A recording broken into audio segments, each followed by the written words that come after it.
नमस्कार, मैं हूं आपके साथ मयंक। देखिए, इस वक्त बड़ी खबर आ रही है। जिस तरह से अमेरिका ने ईरान के न्यूक्लियर साइट्स पर हमला किया, उसके बाद अब ईरान ने बदला लेना शुरू कर दिया है और बड़ा हमला ईरान की तरफ से किया गया है इजराइल के ऊपर।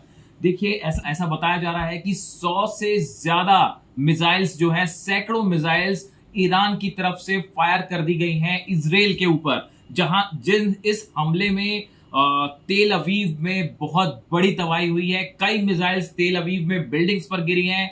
कई इंपॉर्टेंट मिलिट्री इंस्टॉलेशंस हैं इजराइल के जो तबाह हो गए हैं। इसके अलावा यरूशलेम के आसमान में आप देख सकते हैं, तस्वीरें बाहर आ रही हैं। एक साथ कई मिसाइल्स जो हैं वो ट्रेवल करते हुए दिखाई दे रही हैं। इसके बाद हाइफा में भी बड़ा हमला हुआ है ईरान की तरफ से। यानी आप देखिए, जो हमला जिस तरह से अमेरिका ने किया, उसके बाद तेल अवीव, यरूशलेम, हाइफा, यहां पे ईरान की तरफ से जबरदस्त मिसाइलों की बरसात कर दी गई है। इसी के साथ ईरान की सेना की तरफ से बड़ा दावा किया गया है कि जो नेस जियोना है इजराइल का, यहाँ पे बायो वेपन प्लांट है इजरायली सेना का, इसको मिसाइल हमले में पूरी तरह से तबाह कर दिया गया है। ये जो इजरायली सेना का बायो प्लांट है, बायो वेपन प्लांट है, इसके ऊपर जो है एक मिसाइल गिरी है और बड़ी तबाही हुई है। देखिए, ये हम अभी बात कर रहे हैं उन हमलों की जो ईरान की तरफ से पलटवार किया जा रहा है। और देखिए, सबसे बड़ी बात है कि अब ईरान ने जिन मिसाइलों का इस्तेमाल किया है वो बेहद घातक और लॉन्ग रेंज मिसाइल्स हैं, जिसका अब तक इस्तेमाल नहीं हो रहा था। इसमें खुर्रम शहर 4 मिसाइल शामिल है। अब ईरान ने अपनी सबसे घातक मिसाइल से हमला शुरू कर दिया है। खुर्रम शहर 4 मिसाइल दागी गई है, खैबर मिसाइल दागी गई है और फतेह 2 भी दागी गई है। देखिए, ये कहा जा रहा था कि अब तक ईरान फतेह 1 मिसाइल का इस्तेमाल कर रहा है, लेकिन अब ऐसी खबरें आ रही हैं कि फतेह 2 मिसाइल भी ईरान की तरफ से इस्तेमाल होनी शुरू हो गई है।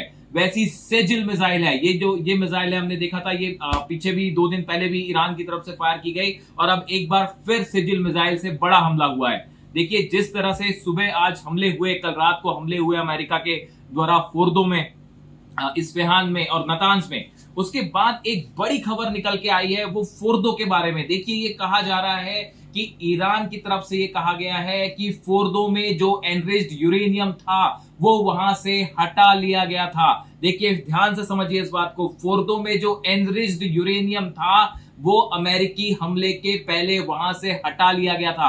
आप देखें, कुछ तस्वीरें भी सामने आई हैं। ये 19 और 20 तारीख की तस्वीरें हैं, जहां पे फोर्दो प्लांट के पास कुछ व्हीकल्स दिखाई दिए हैं और ऐसा बताया जा रहा है कि ईरान को ये आशंका थी कि अमेरिका हमला कर सकता है, इसलिए पहले ही ईरान ने एनरिच्ड यूरेनियम वहां से हटा लिया था। ये बहुत बड़ी खबर है। ईरान की तरफ से कहा गया है कि फोर्दो की इंटरनल और एक्सटर्नल टनल्स को ही नुकसान हुआ है, फोर्दो प्लांट को, उसका जो कोर एरिया है उसको नुकसान नहीं हुआ है। यानी अगर हम ईरान की बात माने तो ईरान के पास एनरिच्ड यूरेनियम जो था वो पूरी तरह से सुरक्षित है। बड़ा सवाल यह है कि ईरान की तरफ से आगे क्या किया जाएगा। इजराइल पर तो ईरान ने मिसाइल्स की बौछार शुरू कर दी है, ये हम सब देख ही रहे हैं। और देखिए, अब जो सुप्रीम लीडर है अली खामेनी साहब, इनकी तरफ से बड़ा बयान आया है कि हम अमेरिका को वो जख्म देंगे जिसके बारे में अमेरिका ने अब तक सोचा भी नहीं होगा। यानी देखिए, एक मैसेज, संदेश क्लियर है। जो इनके सुप्रीम लीडर हैं अली खामेनी साहब, इनकी तरफ से मैसेज बिल्कुल क्लियर है कि आप चाहे लाख हमले कर दीजिए, ईरान झुकेगा नहीं। ईरान अमेरिका के सामने सरेंडर नहीं करेगा। ये कहना है ईरान के सुप्रीम लीडर अली खामेनी साहब का, और ये मैसेज उन्होंने बिल्कुल क्लियर, साफ संदेश दे दिया है। इसके अलावा देखिए, अब जो बड़े कदम ईरान की तरफ से उठाए जा सकते हैं, एक तो सबसे बड़ी बात ये कही जा रही है कि जितने अमेरिका की एम्बेसीज हैं आसपास के इलाके में, देखिए एम्बेसीज जितनी है अब वो सब बड़े खतरे में हैं। जो अमेरिका के बेसिस हैं, चाहे वो इराक में हो, चाहे यूएई में हो, चाहे बहरीन में हो, चाहे कतर में हो, ऐसे 60 से ज्यादा बेसिस हैं अमेरिकी सेना के, जहां पे करीब 40 से 50 हजार अमेरिकन सोल्जर्स हैं। काफी कुछ को हटा भी लिया गया है, लेकिन अभी भी बड़ी संख्या में यूएस आर्मी वहां प्रेजेंट है। ऐसे में कहा जा रहा है कि ईरान की तरफ से अब इन अमेरिकी मिलिट्री बेस को जल्द निशाना बनाया जा सकता है और जितने एम्बेसीज हैं अमेरिका की, दूतावास जो है वो निशाने पर है, उन पर हमला हो सकता है। इसके साथ ही एक बड़ा ऐलान जल्दी ईरान कर सकता है, एनपीटी से बाहर आ सकता है। एनपीटी से अगर ईरान बाहर आता है तो ये एक बड़ा झटका होगा अमेरिका के लिए। इसके साथ ही ये कहा जा रहा है कि होर्मुज जो स्ट्रेट ऑफ होर्मुज है, होर्मुज की खाड़ी है जहां से 20% पूरी दुनिया का ऑयल एक्सपोर्ट होता है, वहां से गुजरता है, इस पर ईरान बैन लगा सकता है। यहां पे ईरान का एक बड़ा सेना का जहाज ऑलरेडी वहां पहुंच चुका है, नौसेना का। तो होर्मुज को लेके ईरान की तरफ से बड़ा फैसला हो सकता है। वहीं दूसरी तरफ देखिए अमेरिका ईरान की तरफ से कहा गया है, जैसा हमने आपको बताया कि अमेरिका के ठिकाने हम जलाकर राख कर देंगे, ये ईरान की तरफ से, ईरान की सेना की तरफ से कहा गया है। और देखिए इस पूरे मामले के बीच में अब्बास अराक्ची जो विदेश मंत्री हैं ईरान के, उन्होंने कहा है कि अमेरिका को बेहद गंभीर परिणाम भुगतने पड़ेंगे। और इसी बीच चाइना की तरफ से एक बड़ा बयान आया है।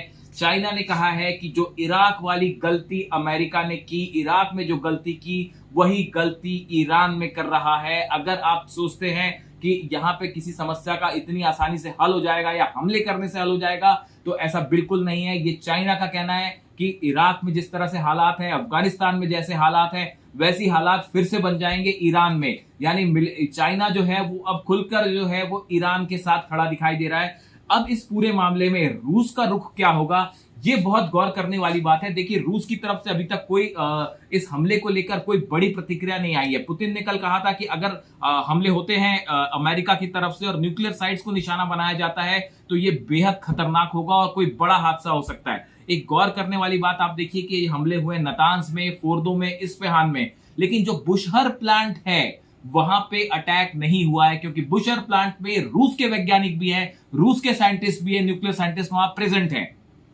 ऐसे में एक बड़ा सवाल यह भी उठता है कि क्या बुशहर प्लांट में भी एनरिच्ड यूरेनियम हो सकता है, या ईरान का जो एनरिच्ड यूरेनियम है ये जिन ठिकानों पे, ऐसे ठिकानों पे पहुंचा दिया गया है जिसके बारे में ना अमेरिका को जानकारी है ना इजराइल को जानकारी है। इन हालात में देखिए अगले चंद घंटे बहुत महत्वपूर्ण होने वाले हैं और ऐसा माना जा रहा है कि आज की रात एक बार फिर हम देख सकते हैं कि सैकड़ों मिसाइल्स ईरान की तरफ से फायर हो सकती हैं, सबसे पहले इजराइल के ऊपर। उसके बाद ट्रंप का क्या कदम होगा, नेतन्याहू का क्या कदम होगा, वो हम आप तक पहुंचाते रहेंगे। लेकिन फिलहाल जो जानकारी आ रही है कि ईरान ने अपना बड़ा बदला लेना शुरू कर दिया है, जिससे पूरे इजराइल में कई जगह से तबाही की खबर आ रही है।